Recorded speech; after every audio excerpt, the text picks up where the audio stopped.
আসসালামু আলাইকুম এভরিওয়ান। বহুরূপী ভালোবাসা গল্পের 10 নম্বর পার্ট। তো চলো বেশি কথা না কইয়া গল্প শুরু করা যাক। এত ভয় পাওয়ার কোনো দরকার নেই। বাসায় কবে যাবি? আপু বলল, তোরে একা রেখে যেতে পারবো না, আমার খুব ভয় হয়। আমি বললাম, আমাকে নিয়ে এত চিন্তা করিস না তুই আপু, কিচ্ছু হবে না আমার। আপু আমার হাত ধরে বলল, তুই আবার আমার সাথে চল, তোর চাকরি করার কোনো দরকার নেই, তোর দুলাভাইয়ের সাথে দোকানে থাকবি।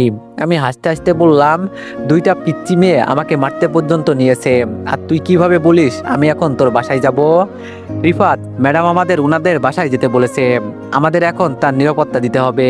উনার বাসার সামনে অনেক ভিড় জমে আছে, এখন যে কোনো সময় যা ইচ্ছা তাই হতে পারে, আমাদের তাড়াতাড়ি যেতে বলেছে। আমি রবিনের দিকে তাকিয়ে বললাম, আমি তো কালকে ডিউটিতে যোগ দিব, কিন্তু আজকে কেন? রবিন বলল, আমি কি জানি, ম্যাডাম বলেছে আমাদের যেতে তাড়াতাড়ি যেতে হবে। আমি বললাম, বিনা ড্রেসে যাব নাকি? রবিন বলল, এমনটাই তো বললো, আর এর জন্য আমাদের আলাদা করে বোনাস দেওয়া হবে। আমি বললাম, আমি যাব না, তুই যা। রবিন বলল, দেখ রিফাত, ভাবির কিছু হয়ে গেলে বিপদে তুই পড়বি, তাছাড়া উনি আমাদের মেজর। আমি রবিনের দিকে তাকিয়ে বললাম, ওকে ভাবি বলবি না, ও একটা ফালতু মেয়ে। আচ্ছা তুই রুমে গিয়ে ফ্রেশ হয়ে নে, আমি আসছি। রবিন রুমে যাওয়ার পর আপু আমাকে বলল, আজ যাই করিস, আবার নতুন কোনো ঝামেলা করিস না, তুই একা একা কিছুই করতে পারবি না। আমি দাঁড়িয়ে বললাম, আরে ধুর, তোর এইসব কথা রাখতো, এখন বল বাসায় যাবি কবে? আপু বলল, আজকে বিকালে যাব, তুই আগে বাসায় আই, পরে যাব। আমি আচ্ছা বলে রুমে চলে গেলাম। রুমে গিয়ে রেডি হয়ে রবিনকে বললাম, এখন চল তাহলে। রবিন বলে বলল, রিফাত একটা কথা বলবো। আমি বাইরে গিয়ে গাড়ির ভিতরে বসে বললাম, বল শুনি, কি বলবি? রবিন বলল, রিমি ভাবিকে তুই কোনোভাবে মানিয়ে নে, ওকে তুই বুঝিয়ে বল। আমি বলি কি, তুই ওর সাথে নীরবে গিয়ে কথা বলে দেখতে পারিস, আমি আশা করি ও তোর কথা বুঝতে পারবে। আমি বললাম, এত সহজে ওকে আমি আমার বউ হিসাবে মেনে নিব? বাহ বাহ, খুব সুন্দর কথা বললি। ও আমার সাথে যেই গেমটা খেললো না, এটা শেষ করব আমি। রবিন বলল, ধুর, তোরে আর কিছু বলবো না, বললেও বুঝবি না, কিন্তু আমার জানা মতে এই খুন রিমি ম্যাডাম করতে পারে না। আমি বললাম, তাহলে তুই খুনগুলো করলি নাকি? রবিন আমার দিকে তাকিয়ে বলল, ধুর, তুইও না কি সব কথা বলিস, থাক, তোর সাথে কথা বলাটাই আমার ভুল হয়েছে। এই যে মুখ বন্ধ করলাম। রিমি ম্যাডামের বাসার সামনে গিয়ে গাড়ি থামিয়ে ভিতরে যেতে লাগলাম। বাইরে অনেক সাংবাদিক এসে গেছে, আবার অনেক মানুষের ভিড় জমে আছে। সবাই মনে করছে এই খুন রিমি ম্যাডাম করেছে, কিন্তু কেউ তো আর আসল কাহিনী জানে না। মনে মনে বললাম, মিস রিমি চৌধুরী, আজকে থেকে তো খেলা শুরু, সামনে কত দিন আছে, চাকরি থাকবে তো দূরের কথা, পালানোর কোনো জায়গা থাকবে না আপনার। আমরা রিমি ম্যাডামের বাসার ভিতরে চলে গেলাম। ভিতরে গিয়ে দেখি রিমি ম্যাডাম সোফায় বসে বসে কি যেন চিন্তা করছে। আন্টির দিকে তাকাতেই উনি আমার দিকে তাকিয়ে চোখ বড় বড় করে দিল। হয়তো তিনি অবাক হয়েছেন, কালকে আমি ওনার মেয়ের জামাই ছিলাম, ওনার মেয়ের সাথে ঝগড়া করে আমি যে সকাল সকাল এখানে আসব, তিনি হয়তো এটা ভাবতেও পারে নাই। কিন্তু কি আর করার, চাকরি যেহেতু করি, বড় ম্যাডামের অর্ডার তো মানতেই হবে। আমি আর রবিন মাথা নিচু করে দাঁড়িয়ে আছি। রবিন রিমি ম্যাডামকে বলল, ম্যাডাম আমাদের এখন কি করতে হবে? রিমি ম্যাডাম আমাদের দিকে তাকিয়ে বলল, ও তোমরা এসেছো। একটা কথা কি জানো রবিন, কিছু কিছু নষ্ট মানুষের সাথে দেখা হয়ে নিজের জীবনটাও চলে যেতে পারে। কোথা থেকে যে এইসব কুকুর বিলাই আসে এটাই বলতে পারি না। যাক, সেই সব কথা বাদ দিই, তুমি গিয়ে দরজার কাছে দাঁড়িয়ে থাকো, কাউকে ভিতরে আসতে দিবে না। আর ওকে বলো বাইরে গিয়ে রক্তের দাগগুলো পরিষ্কার করতে। আজকে আবার কাজের ছেলেটা আসে নাই, আমার বাসায় একদিন কাজ করলে অনেক টাকা পাই, তবে তোমরা যেহেতু ডিউটিতে আসছো, এজন্য বাড়তি কোনো টাকা পাবে না। যাও তাড়াতাড়ি কাজে লেগে পড়ো। আমি জানতাম আমার সাথে এমন কিছু হবে, রিমি ম্যাডামের সাথে ঝামেলা করার পরেও আমার তার কাছে আসাটা বোকামি হবে, এটা তো আমি জানি, কিন্তু তারপরও চাকরি বাঁচাতে এখানে আসছি। লাশগুলো কিছুক্ষণ আগে নিয়ে যাওয়া হয়েছে, তবে শুনলাম একটা লাশের পাশে নাকি একটা চিঠি পাওয়া গেছে। ওখানে লেখা ছিল, আমার মৃত্যুর জন্য সরকারি চাকরিজীবী অনেক বড় একজন অফিসার তিনি দায়ী। এজন্য সবাই মনে করছে এই কাজ রিমি ম্যাডাম করেছে। মনে মনে বললাম, গেম তো এখনো শুরুই করি নাই, এর আগে এই অবস্থা, আমার সাথে যা করবে আমি এর সাথে 2 গুণ করে সবকিছু ওরে বুঝিয়ে দিব। ঘুঘু দেখেছো, কিন্তু ঘুঘুর ফাঁদ দেখো নাই। তুই একটা মেয়ে হয়ে আমার সাথে এমন করবি? মানলাম তুই মেজর, কিন্তু তোর চাকরি খেতে আমার 1 মিনিটও লাগবে না, সবকিছু আমার জানা আছে কিভাবে কি করতে হবে। আমি তো এত সহজে সবকিছু শেষ করব না, ধীরে ধীরে আমি ওকে ধ্বংস করব। পানি দিয়ে বাইরের ময়লাগুলো পরিষ্কার করলাম। আমার আম্মু কখনো আমাকে দিয়ে কোনো কাজ করায় নাই, কিন্তু রিমি ম্যাডাম আমাকে দিয়ে যা করাচ্ছেন না, কাজ করে খুব হাসি পাচ্ছে। শুধু চিন্তা করছি সামনে আরো কি কি হতে পারে। আন্টি বলল, বাবা আমি ওর পক্ষ থেকে তোমার কাছে হাত জোর করে ক্ষমা চাচ্ছি, যা হয়েছে সবকিছু ভুলে যাও। আমি আন্টির দিকে তাকিয়ে বললাম, এখানে 2টা খুন হয়েছে আন্টি, তাছাড়া আমি বাইরের মানুষ, আমার সাথে কথা বললে আপনাকে সন্দেহ করবে। আপনি এখন ভিতরে চলে যান। আর আমার শত্রুতা আপনার মেয়ের সাথে, আপনার সাথে নয়। আপনি তো আমার মায়ের সমান, প্লিজ আপনি ভিতরে চলে যান। আন্টি বলল, বাবা চলে যাব। আমি বলি কি, তুমি এই চাকরি ছেড়ে দাও। রিমি তোমার উপর প্রতিশোধ নেওয়ার জন্য অনেক কিছু করবে। তুমি আমার মেয়ের জামাই, আমি চাই না তোমার সাথে খারাপ কিছু হয়ে যাক। আমি বললাম, আমাকে নিয়ে আপনার চিন্তা করতে হবে না আন্টি। আন্টি বলল, বাবা আমি তোমার আন্টি না, আমাকে মা বলে ডাকতে পারো। রিমি হয়তো এই বিয়েটা মানতে পারে নাই, কিন্তু আমি তো তোমাকে আমার জামাই হিসাবে মানি। আমার খুব কষ্ট লেগেছে, আমার সামনে তোমার আম্মুকে অপমান করলো, মাগার আমি কিছুই করতে পারলাম না। কি করব বলো বাবা, আমাকে মাফ করে দাও। আমি আমার মেয়েকে একটু ভয় পাই, তুমি তো ওর রাগের সম্পর্কে জানো। আমি বললাম, আপনাকে আর কিছু বলতে হবে না, আমি সব কিছু দেখে নিব। আন্টি বলল, তুমি আমার মেয়েকে বুঝিয়ে আবার ফেরত নিয়ে যাও, আমি এটাই চাই। তবে বিশ্বাস করো বাবা, আমার মেয়ে খারাপ হতে পারে না, কিন্তু ও কোনো খুন করতে পারে না। আমার মেয়ে রাগী হতে পারে, কিন্তু তাই বলে এসব কাজ কখনো করবে না। বুঝলাম না এসব কে করেছে। আমি বললাম, অনেকেই আমাদের দিকে তাকিয়ে আছে আন্টি, আপনি ভিতরে চলে যান। রিমির আম্মু আর কিছু বলে নাই, চুপচাপ ভিতরে চলে গেল। আমি সবকিছু পরিষ্কার করে ভিতরে গেলাম। দরজার কাছে যেতেই রবিন বলল, তুই বাসায় চলে যা, আমি সবকিছু সামলে নিব, এখানে থাকলে তুই অপমানিত হবি। আমি রবিনের দিকে তাকিয়ে একটা হাসি দিলাম, শুধু বললাম, কিচ্ছু হবে না, চিন্তা করিস না। রিমি ম্যাডাম আমাকে দেখে বলল, এই ছেলে এই দিকে আয়। আমি মাথা নিচু করে ওনার সামনে চলে গেলাম। রিমি ম্যাডাম সোফা থেকে উঠেই আমার গালে ঠাস ঠাস করে 2টা চড় দিয়ে বলল, তোর কত বড় সাহস, আমার আম্মুর সাথে কথা বলিস? আমার আম্মুর সাথে কথা বলার জন্য মানুষ লাইন ধরে থাকে, আর তুই আমার আম্মুর সাথে জোর করে কথা বলিস? তোরে তো আমি। রবিন তাড়াতাড়ি আমাদের সামনে এসে বলল, ম্যাডাম আপনার আম্মু ওর সাথে নিজে গিয়ে কথা বলেছে, আমি নিজ চোখে দেখেছি। যদি বিশ্বাস না হয় আপনি আন্টিকে ডাক দিয়ে দেখেন। রিমি ম্যাডাম রবিনকে ধমক দিয়ে বলল, তোমাকে যেই কাজ করতে দিয়েছি সেটা করো, নাকি চাকরির ভয় নাই? রবিন চুপচাপ সামনে চলে গেল। রিমি ম্যাডাম বাম হাত দিয়ে আমাকে আরেকটা চড় দিয়ে বলল, তবে মারতে খুব মজা, সকাল থেকে আমার রাগটা কারোর উপর মেটাতে পারছি না, কে না কে আমাকে ফাঁসিয়ে মনে করছে বেঁচে যাবে। তোরে এখন আমি আমি রিমি ম্যাডামের চুলের মুঠি ধরে ওর ঠোঁট সরাসরি আমার ঠোঁটে লাগিয়ে দিলাম। রিমি ম্যাডাম ছাড়া পাওয়ার জন্য ছটফট করছে, আমি ওরে জোর করে ধরে রাখছি। কিছুক্ষণ পর চুলির মুঠি ধরে সামনে জোরে ধাক্কা দিয়ে ফেলে বললাম, এটা ভুলে যাস না, তুই আমার বিয়ে করা বউ, তুই হয়তো আমার ম্যাডাম হতে পারিস, কিন্তু আমার আজকে ডিউটি ছিল না, কালকে থেকে আমার ডিউটি। সো এখন আমি তোর অর্ডার মানতে রাজি না। রিমি ম্যাডাম লাফ দিয়ে উঠে আমার কলার ধরে বলল, তোর কত বড় সাহস, আমাকে লিপ কিস করিস, আবার আমার অনুমতি না নিয়ে? আজকে তোরে আমি খাইছি।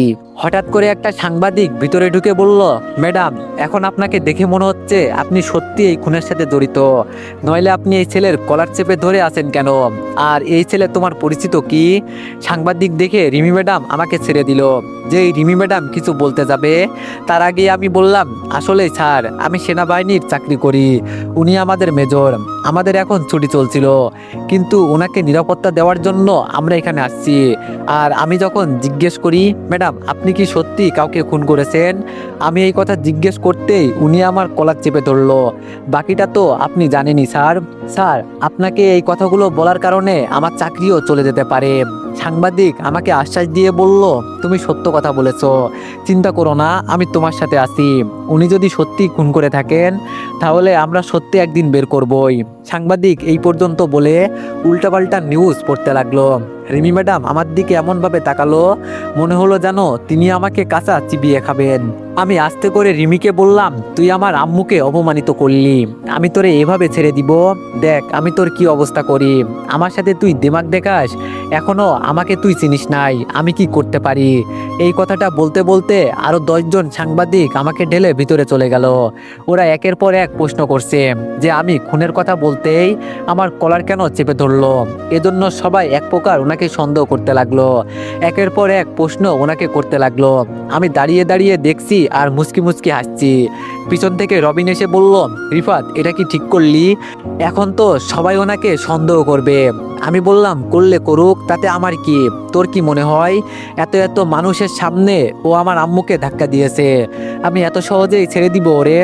রবিন বলল, রিমি ম্যাডাম এখন তোর বউ, ওনার কিছু হলে এর দোষ কিন্তু তোর উপর পড়বে। আমি বললাম, তাতে আমার কিছু আসে যায় না, আমার সাথে ও দেমাগ দেখায়, এখন মজা বুঝবে। রবিন বলল, তবে আর যাই বলি, আর একটু থাকলে তোর বাসর হয়ে যেত। খুব সুন্দর একটা রোমান্টিক দৃশ্য দেখলাম, দেখে মনটা জুড়িয়ে গেল। আমি রবিনকে ঘুষি দিয়ে বললাম, শালা তোর মতলব ভালো না, তুই লুকিয়ে লুকিয়ে। রবিন বলল, ধুর, আজ যাই বলিস, আমার কাছে খুব ভালো লাগছে, তবে তোদের খুব মানিয়েছে। আমার রবিনের কথা শুনে মুচকি একটা হাসি দিলাম। রাগের কারণে যে রিমি ম্যাডামকে আমি লিপ কিস করে দিব ভাবতেও পারি নাই। এটা করা কি আমার ঠিক হয়েছে? মোটেও না। আর ভুল কি করলাম? ও তো আমার নিজের বিয়ে করা বউ, ওর উপর আমার হক আছে। হঠাৎ করে একটা ইয়াং হ্যান্ডসাম ছেলে ভিড় ঢেলে ভিতরে ঢুকতে লাগলো। ছেলেটাকে দেখে কেমন যেন রহস্যময় মনে হলো, এজন্য দরজার কাছে আসতেই ওকে আটকিয়ে বললাম, কি চাই আপনার এখানে? ছেলেটা উল্টা আমাকে প্রশ্ন করলো, আমাকে চিনো তোমরা? আমি এবার বললাম, দেখেন, আপনাকে চিনার দরকার নেই, এখন এখান থেকে যান বলছি, এখানে কোনো সমস্যা তৈরি করবেন না প্লিজ। পিছন থেকে রিমি ম্যাডাম বলল, রবিন, ওকে ভিতরে আসতে দাও, ও আমার বয়ফ্রেন্ড, আর এরপর থেকে ওকে দেখলে সম্মান করবে, আমাকে যেভাবে সম্মান করো ওকেও ঠিক তেমনভাবে সম্মান করবে। রিমির কথা শুনে আমি বোকা হয়ে গেলাম, আমার মুখ থেকে কোনো আর কথা বেরোচ্ছে না। তার মানে রিমি ম্যাডামের বয়ফ্রেন্ড আছে আর আমি কিছুই জানি না? ছেলেটা ভিতরে গিয়ে রিমির পাশে দাঁড়িয়ে সাংবাদিকদের উদ্দেশ্য করে বলল, আপনারা ওকে এভাবে উল্টাপাল্টা প্রশ্ন করতে পারেন না, ও আমার হবু স্ত্রী, তবে আমি এখানকার হাসপাতালের ডাক্তার, আমাকে সবাই খুব ভালো করেই চিনে। আপনারা এই খুনের তদন্ত করতে দেন, যদিও অপরাধী হয়ে থাকে তাহলে ওকে আমি নিজের হাতে আইনের আওতায় তুলে দিব, আপনারা প্লিজ ওকে বিরক্ত করবেন না। এই কথা বলে ছেলেটা রিমির একটা হাত শক্ত করে জড়িয়ে ধরলো। আর তখন একজন সাংবাদিক রিমিকে উদ্দেশ্য করে প্রশ্ন করলো, গোপন সূত্রে জানা গেছে আপনার বিয়ে হয়ে গেছে, কিন্তু আপনি স্বামী রেখে এই ছেলে অভিযোগ করছে ও আপনার বয়ফ্রেন্ড, এটা কি? নাকি আপনি আমাদের সাথে মিথ্যা কথা বলেছেন? রিমি ম্যাডাম এবার ছেলেটার হাত ধরে বলল, আমাদের 1 বছরের রিলেশন, ওকে আমি খুব ভালোবাসি, আর আমি আমার আম্মুকে বাঁচানোর জন্য অন্য ছেলেকে বিয়ে করেছি। ওকে যদি বিয়ে না করতাম তাহলে আমার আম্মু বিষ খেত, এজন্য আমি বিয়েতে রাজি হয়েছিলাম। বিয়ে ঠিকই করেছি, কিন্তু আমি এখনো ছেলের বাড়িতে যাই নাই, ওকে আমি 6 মাস পর ডিভোর্স দিয়ে আমি আমার বয়ফ্রেন্ডকে বিয়ে করব। রিমির বলা প্রতিটা কথা আমার কলিজায় গিয়ে লাগলো। রিমি আমার দিকে তাকিয়ে ছেলেটার হাত আরো জোরে জড়িয়ে ধরলো। এখন যে আমার কি করতে ইচ্ছে করছে বলে বোঝাতে পারবো না। আমি আর এক মুহূর্ত এখানে দাঁড়াই নাই, বাইক নিয়ে সরাসরি বাসায় চলে গেলাম। বাসায় গিয়ে আমি আমার রুমে ভাঙচুর করতে লাগলাম, শরীরের রাগকে কন্ট্রোল করতে পারছি না। আমার বউকে ওই ছেলে জড়িয়ে ধরে, ওর এতটা সাহস কি করে হয়? রিমি যদিও আমার বাসায় আসে নাই, কিন্তু তারপরেও ও আমার বউ, আমাকে ডিভোর্স দেওয়ার পর তুই যা ইচ্ছা তাই কর, কিন্তু তাই বলে আমার সামনে এইসব করবে? হঠাৎ করে পিছন থেকে আপু আমাকে জড়িয়ে ধরে বলল, ভাই কি হয়েছে, মাথাটা একটু ঠান্ডা কর। আমি রেগে আপুকে বললাম, আপু আমাকে ছেড়ে দে, নইলে কিন্তু খুব খারাপ হবে। আপু বলল, প্লিজ ভাই বোঝার চেষ্টা কর। এবার আমি জোরে ধমক দিয়ে বললাম, আমাকে ছাড় বলছি, নইলে খুব খারাপ হবে। আপু ভয় পেয়ে আমাকে ছেড়ে দিল। আমি এবার দেয়ালের মাঝে ধরে ধরে ঘুষি দিয়ে বলতে লাগলাম, ও সাহস কি করে হয় আমার সামনে আমার বউকে জড়িয়ে ধরে? ওরে আমি জ্যান্ত কবর দিব, আমি ছাড়বো না ওকে। আম্মু এসে বলল, রিফাত বাবা তোর কি হয়েছে? আম্মুকে দেখে আমি চুপচাপ রুম থেকে বের হয়ে নিচে চলে গেলাম। রিয়ার রুমে গিয়ে দেখি ও রুমে নেই। আমি জোরে একটা ডাক দিলাম, রিয়া তুই কই? আমার ডাক শুনে রিয়া ওয়াশরুম থেকে বের হয়ে বলল, বল রিফাত কি হয়েছে? রিয়ার দিকে তাকিয়ে বললাম, একটা সিগারেট দে। রিয়া আমার পাশে বসে আমার হাতের দিকে তাকিয়ে বলল, কিরে তোর হাত দিয়ে তো রক্ত পড়ছে। আমি রিয়ার গলা চেপে ধরে বললাম, তোরে বলছি সিগারেট দিতে, সিগারেট দে, এত কথা বলিস কেন? রিয়া বলল, রিফাত আমার গলা ছাড়, নইলে কিন্তু খুব খারাপ হবে। আমি বললাম, তোরে সিগারেট দিতে বলছি, সেটা দে। রিয়া হয়তো বুঝে গেছে আমি রেগে আছি, এজন্য ও আমার হাত ছাড়িয়ে ফ্রিজ থেকে ঠান্ডা পানি নিয়ে আমার মাথায় ঢেলে দিয়ে বলল, আগে মাথা ঠান্ডা করে বস, এত রেগে গেলে কি হবে? আমি মাথা নিচু করে বসে আছি। আমি আজকে বুঝলাম না আমার কি হয়েছে। রিমিকে তো আমি এখন ঘৃণা করি, কিন্তু তারপরও ওর জন্য আমার এমন কেন লাগলো? রিয়া আমার মাথায় পানি মুছে বলল, কি হয়েছে রিফাত তোর? এবার আমি ঠান্ডা মাথায় বললাম, কিছু হয় নাই, বাদ দে। রিয়া বলল, বাদ দিব মানে? কি হয়েছে এখন সেটা বল। আমি রিয়ার দিকে তাকিয়ে সবকিছু বলতে লাগলাম। সব শুনে রিয়া বলল, তুই না তাকে পছন্দ করিস না, তাহলে তুই হঠাৎ করে আজকে কেন রেগে গেলি? আমি বললাম, দেখ রিয়া, রিমি আমার বিয়ে করা বউ, ওকে এখনো আমি ডিভোর্স দিই নাই। ডিভোর্স দেওয়ার পর ও নষ্টামি করবে আর কি করবে সেটা আমার দেখার ইচ্ছা নাই, কিন্তু এখন তো আমার বউ, আমার সামনে অন্য বেটার হাত ও কেন ধরবে আমাকে এটা বল। রিয়া বলল, আমি জানি তুই এখনো ওকে ভালোবাসিস, কিন্তু প্রকাশ করিস না, রিমিকে বুঝিয়ে নিয়ে আয়। আমি বললাম, কে বলেছে ওকে আমি ভালোবাসি? কিন্তু আমি যতদিন পর্যন্ত ওকে ডিভোর্স দিব না ততদিন পর্যন্ত ও কোনো ছেলের সাথে সম্পর্ক করতে পারবে না, এটা আমি হতেও দিব না। ওই শালারে খাইছি আমি আজকে। আমি এবার দাঁড়িয়ে বললাম, ওকে আমি আজকে জ্যান্ত কবর দিব। রিয়া আমার হাত ধরে বসিয়ে বলল, এখানে মাথা ঠান্ডা করে বস, কালকে রাতের কথা মনে আছে? এখন পরিবেশ গরম আছে, এমনি তুই রাতের আধারে খুন করলি, এই কথা যদি কেউ জানতে পারে তাহলে কি হবে জানিস তো? সবকিছু ঠান্ডা মাথায় করতে হবে। আমি বললাম, দেখ রিয়া, আমি কিছু জানি না, আমি ওকে মেরে ফেলবো। রিয়া বলল, এখন তেমন কিছু করবি না, আগে পরিবেশ ঠান্ডা হোক, পরে দেখি চিন্তা করে কি করা যায়। রিয়া আমাকে বুঝিয়ে শুনিয়ে রুমে পাঠিয়ে দিল। আমি ওয়াশরুমে গিয়ে গোসল করে বিছানায় পড়ে ঘুমিয়ে গেলাম। ঘুম থেকে উঠে শুনি আপু বলছে ও আজকে নাকি চলে যাবে। আপু আমার পাশে বসে বলল, রিফাত, তোরে একটা প্রশ্ন জিজ্ঞেস করব। আমি শুয়ে থেকেই বললাম, বল, কি বলবি? আপু বলল, তুই কি ঋতুকে বিয়ে করবি? ও সব কিছুর পরেও তোরে বিয়ে করতে রাজি আছে। আমি বিছানার নিচ থেকে পিস্তল বের করে বললাম, আর একবার যদি এই কথা বলিস এটা সরাসরি ঋতুর মাথায় বসিয়ে দিব। আর তুই জানিস এখন আমি কি কি করতে পারি। আপু আর কিছু বলে নাই, ভয়ে ভয়ে আমার সামনে থেকে চলে গেল। আপু চলে যাওয়ার পর আমি রুম থেকে বের হয়ে টেবিলে গিয়ে বসলাম। আম্মু আমার সামনে খাবার রেখে বলল, তুই তোর আপুকে কি এমন বললি যে রুম থেকে রেগে বের হয়ে চলে গেল? আমি আম্মুর দিকে তাকিয়ে বললাম, তোমার মেয়ে বলে আমি যেন তানিয়ার বান্ধবী ঋতুকে বিয়ে করি। আমার সাথে এত কিছু হয়ে যাচ্ছে আর ও আমার সাথে মজা করে। আম্মু বলল, তাও ওর সাথে তোর রেগে কথা বলা উচিত হয় নাই। আমি বললাম, ধুর আম্মু, বাদ দাও ওইসব কথা, আমার ভালো লাগছে না। খাবার শেষ করার পর মাহিয়া আমার সামনে দাঁড়িয়ে বলল, ভাইয়া একটা কথা বলবো। আমি বললাম, বল, কি হয়েছে? মাই বলল, ভাইয়া, আমাকে বাইরে নিয়ে যাবি? কালকে তো তুই চলে যাবি, অনেকদিন হলো ফুচকা খাওয়া হয় না। তুই রেগে যাবি বলে এই কথা বলি নাই, কিন্তু না বলেও থাকতে পারলাম না। এই কথা বলে মাহি মাথা নিচু করে ফেললো। আমি মাহির হাত ধরে আমার পাশে বসিয়ে বললাম, এটা তো তুই আমাকে আরো আগে বলবি না বোকা মেয়ে? আমি তোর বড় ভাই, আমি কি তোর উপর রাগ করে থাকতে পারি? যা রেডি হয়ে আয়। মাই আমাকে ধন্যবাদ জানিয়ে রুমে চলে গেল। কিছুক্ষণ পর ও রেডি হয়ে এসে বলল, ভাইয়া তাহলে চলো। মাইকে নিয়ে দরজার কাছে যেতেই পিছন থেকে রিয়া বলল, রিফাত কই যাস? আমি কিছু বলার আগেই মাই বলে দিল, কই আর যাবো আপু, ভাইয়াকে নিয়ে ঘুরতে যাচ্ছি, তুমিও গেলে যেতে পারো। রিয়া আমার দিকে তাকিয়ে বলল, আমাকে না নিয়েই ঘুরতে যাওয়া হচ্ছে না? মাই 1 মিনিট দাঁড়াও, আমি যাবো আর আসবো। রিয়া রুমে চলে গেল। আমি মাহির দিকে তাকিয়ে বললাম, তুই কেন ওকে বললি? কিছুক্ষণ পর রিয়া চলে আসলো। ওদের নিয়ে আগে একটা ফুচকার দোকানে চলে গেলাম। দোকানের সামনে বসে মাহি আর রিয়া ফুচকা খাচ্ছে, আর আমি বসে বসে আশেপাশে তাকিয়ে দেখছি কি কি করছে। তবে এখানে অনেকেই গার্লফ্রেন্ড নিয়ে বসে আছে, একজন আরেকজনকে খাইয়ে দিচ্ছে। বিষয়টা আমার কাছে খুব ভালো লাগছে। মানুষের মুখ থেকে শুনেছি ভালোবাসা সুন্দর, তবে সেটা যদি খাঁটি ভালোবাসা হয়।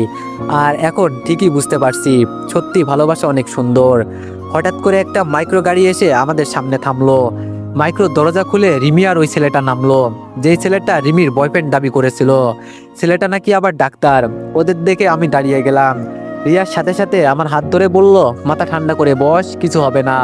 রিমি হঠাৎ আমার দিকে তাকালো, তবে আমার দিকে তাকিয়ে ও উল্টো ছেলেটার হাত শক্ত করে জড়িয়ে ধরে বলল, বাবু চলো, আমরা অন্য কোথাও যাই, এখানে অনেক ময়লা আবর্জনা, দেখছো না বস্তির পোলাপান এখানে বসে আছে খাবার খাচ্ছে। রিমির কথা শুনে আমার শরীর জ্বলে গেল। আর তখন হঠাৎ করে রিয়া আমার গালে কিস করে বলল, ওই জানু, তুমি না বলেছিলে আমাকে কক্সবাজারে নিয়ে যাবে, কই তুমি তো কিছুই বললে না। আমি আর কত অপেক্ষা করব? আমি বলছি না তোমার বউ কিছু টের পাবে না? আর তাছাড়া ও তো সবসময় বিজি থাকে, আমরা কখন কি করব ও বলতেও পারবে না। ভালোই হয়েছে, 6 মাস পর ওকে তুমি ডিভোর্স দিয়ে আমাকে বিয়ে করবে। রিয়ার কথা শুনে আমি তো একদম বোকা হয়ে গেলাম, এই মেয়ে সব কি বলে। রিমি চলে যেতে চেয়েছিল, কিন্তু রিয়ার বলা কথা শুনে ও দাঁড়িয়ে গেল। রিয়া এবার আমার হাত ধরে বলল, এখন এখান থেকে চলো, আমাদের তো অনেক জায়গায় যেতে হবে। রিয়া আমাকে ধরে কিছুটা দূরে নিয়ে আসলো। আমি রিয়াকে প্রশ্ন করলাম, তুই সবার সামনে আমার সাথে এমন করলি কেন? আমার কথা শুনে মাই হাসতে হাসতে বলল, ভালো কাজ করেছে আপু, তুই ওকে ধন্যবাদ দে। একটা মেয়ে যতটা খারাপ হোক না কেন, যদি শোনে ওর হাজবেন্ড এর সাথে অন্য মেয়ে খারাপ কিছু করতে চাই, তখন ওর একটু হলেও খারাপ লাগবে, মানে জ্বলন্ত আগুনের মতো জ্বলবে, বুঝছো ভাইয়া? আমি বললাম, রিয়া তোর মাথায় এত বুদ্ধি, এটা তো আমাকে আগে বলিস নাই। আমার কথা শুনে রিয়া বলল, আমি জানি কখন কি করতে হবে, আর তোরে একটা কথা বলবো। আমি বললাম, বল। রিয়া বলল, তুই কি রিমিকে ফিরিয়ে আনতে চাস? আমি বললাম, যদি আমার আম্মু বলে তাহলে নিয়ে আসবো, এর আগে নয়। হঠাৎ দেখি ফোনে একটা মেসেজ আসলো, যেখানে লেখা আছে, আমাকে এখন রিমি ম্যাডামকে পুরোপুরি নিরাপত্তা দিতে হবে, এজন্য এখনই আমাকে ওনার পাশে যেতে হবে। রিয়া বলল, কি হয়েছে রিফাত? আমি বললাম, আর বলিস না, এখন আমাকে রিমি ম্যাডামকে নিরাপত্তা দেওয়ার জন্য যেতে হবে। রিয়া বলল, তার মানে কাজ হয়েছে? আমি বললাম, কাজ হয়েছে মানে? রিয়া বলল, তোর বউ চাই তুই যেন আমার সাথে না থাকিস, এজন্য তোরে আমার কাছ থেকে সরিয়ে নিচ্ছে। আমি বললাম, তোরে বলছে। আচ্ছা আমি গেলাম রে, তুই মাইকে নিয়ে একটু ঘুরে আয়। মায়ের হাতে 2000 টাকা দিয়ে বললাম, আমি গেলাম, তুই তো রাপুর সাথে ঘুরে বাসায় চলে যাস। মাই আচ্ছা বলে বলল, কোনো ঝামেলা করিস না আবার। আমি হেঁটে হেঁটে আবার সেই ফুচকার দোকানের সামনে চলে গেলাম। গিয়ে দেখি রিমি আর ওই ছেলেটা বসে আছে। ছেলেটাকে দেখেই যেন আমার গা জ্বলে যাচ্ছে। মনে মনে বললাম, আজকেই তোর শেষ দিন, শালা তোরে আমি খাইছি। আমি সরাসরি রিমি ম্যাডামের পাশে দাঁড়ালাম। আমাকে দেখে রিমি ম্যাডাম হাসি দিয়ে বলল, আসলেই মানুষ টাকার জন্য যে কত কিছু করতে পারে এটা বলার বাইরে। আমি শুধু চুপচাপ দাঁড়িয়ে রিমি ম্যাডামের অত্যাচার সহ্য করছি, মানে যেভাবে আমাকে শাস্তি দেওয়া লাগে আমার সাথে তিনি ঠিক তাই করছেন। আমি শুধু মাথা নিচু করে সব সহ্য করছি। রাতে আমি আমার ডিউটি শেষ করে যখন বাসায় যাব, তখন রিমির বয়ফ্রেন্ডকে দেখলাম একটা ছোট্ট রাস্তার গলি ধরে হেঁটে যাচ্ছে। ওরে দেখেই তো আমার মাথা গরম হয়ে গেল। রাস্তা থেকে একটা লম্বা লাঠি নিয়ে আমি আমার মুখে রুমাল দিয়ে বেঁধে ফেললাম। রাস্তাটা বেশ নিরিবিলি, এখানে তেমন কেউ আসে না। আমি গিয়ে ওকে পেছন থেকে মারতে লাগলাম। আমি আবার সেনাবাহিনীর ট্রেনিং করেছি, এজন্য ওকে কিভাবে মারতে হবে আমি ভালো করেই জানি। ছেলেটা মাইকে মাটিতে লুটে পড়লো। রাস্তার পাশ থেকে নোংরা কাপড় নিয়ে ওর মুখে গুজে দিলাম। মারতে মারতে ওকে এক প্রকার বেহুশ করে দিলাম। পেছন থেকে পিস্তল বের করে ছেলেটার হাতে 5টা থেকে 6টা গুলি করলাম। এই হাত দিয়ে ও রিমির হাত জড়িয়ে ধরেছে। আমি তো চেয়েছিলাম ওর হাতটা কেটে ফেলতে, কিন্তু এখন ওর হাত নিজেই কাটবে। শালাকে তো আমি জ্যান্ত কবর দিতে চেয়েছিলাম, কিন্তু রিয়ার কথার জন্য পারি নাই। ছেলেটা মাটিতে অজ্ঞান হয়ে পড়ে আছে। আমি ওর ফোনটা নিয়ে একটা রিংটোন বাজিয়ে দিলাম, যাতে আশেপাশে কেউ থাকলে ওরে হাসপাতালে নিয়ে যেতে পারে। আমি তাড়াতাড়ি অন্য রাস্তা ধরে বাসায় যেতে লাগলাম। তবে আজকে আমার ঠোঁটের কোণে একটা হাসি ফুটে উঠেছে। আগে নিজেকে নিজে কত বোকা মনে করতাম, আর এখন? বাসায় দরজার সামনে যেতেই রিয়া আমাকে আটকে বলল, ছেলেটাকে কি তুই মেরে ফেললি? আমি বললাম, তুই কিভাবে জানলি? রিয়া বলল, না, অনুমান করলাম। সত্যি সত্যি কি ওকে তুই মেরে ফেললি? আমি বললাম, আরে না, মারি নাই, ছেলেটার হাতে কয়েকটা গুলি করেছি। ও কিভাবে রিমির হাত ধরে? রিয়া আমার থেকে পিস্তলটা নিয়ে বলল, এটা বর্তমানে আমার কাছে থাক, নইলে তুই আবার ঝামেলায় পড়ে যাবি। আমি বললাম, খুব খিদে পেয়েছে, উপরে গেলাম। রিয়া বলল, সকালে কি চলে যাবি? আমি বললাম, যেতে তো হবেই। আচ্ছা, সকালে তোর সাথে কথা হবে কেমন? এখন গেলাম আমি। রিয়াকে বিদায় দিয়ে উপরে চলে গেলাম। রাতে খাবার খেয়ে ঘুমিয়ে গেলাম। সকালে সবকিছু গুছিয়ে বসে আছি, একটু পরেই রওনা দিব। চাকরি করি যেহেতু ডিউটি তো করতেই হবে। হঠাৎ করে তো এভরিওয়ান, নেক্সট পার্টের জন্য সবাই একটু বেশি বেশি লাইক আর কমেন্ট করে দিও। ধন্যবাদ।